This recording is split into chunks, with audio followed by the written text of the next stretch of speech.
Le World Wide Web, en abrégé 3W, un sigle que vous avez certainement déjà vu sur Internet, c'est un système de distribution d'informations sur Internet qui permet aux utilisateurs d'accéder et de partager des documents hypertextes. Alors, un document hypertexte, c'est quoi? C'est un document qui contient des liens hypertextes.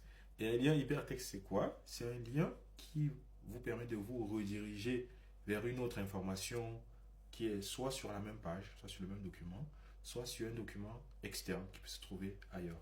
Donc, quand on vous envoie un lien vers une vidéo YouTube ou TikTok, bah, c'est un lien hypertexte en fait. Parce que quand vous cliquez dessus, ça vous amène vers une autre ressource disponible sur Internet. Alors, le World Wide Web est basé sur trois technologies principales ou principes. En premier, on a l'URL, Uniform Resource Locator, qui est en fait l'adresse d'une ressource sur Internet. Uniform Resource Locator, c'est une adresse qui vous permet de retrouver une ressource, d'avoir la localisation d'une ressource sur Internet.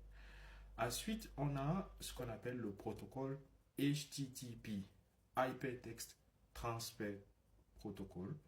C'est le protocole en fait qui justement permet d'accéder, de distribuer les différentes ressources, en fait, de permettre aux utilisateurs d'accéder aux ressources qui sont situées dans un serveur ou quelque part sur Internet. Ensuite, on a HTML, Hypertext Markup Language. C'est en fait le langage, pas de programmation, c'est le langage avec lequel les pages sont représentées en fait. C'est le langage qui permet de représenter les ressources disponibles sur Internet. Ce sera le cas très particulier des pages qu'on va appeler pages web ou pages HTML.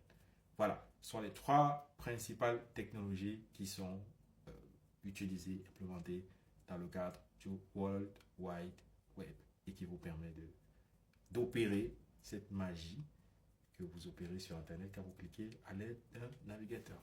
Dernière chose à savoir à propos du World Wide Web, les pages web sont accessibles via un navigateur. Ça peut être Google Chrome, Safari, Mozilla Firefox, Microsoft Edge et j'en passe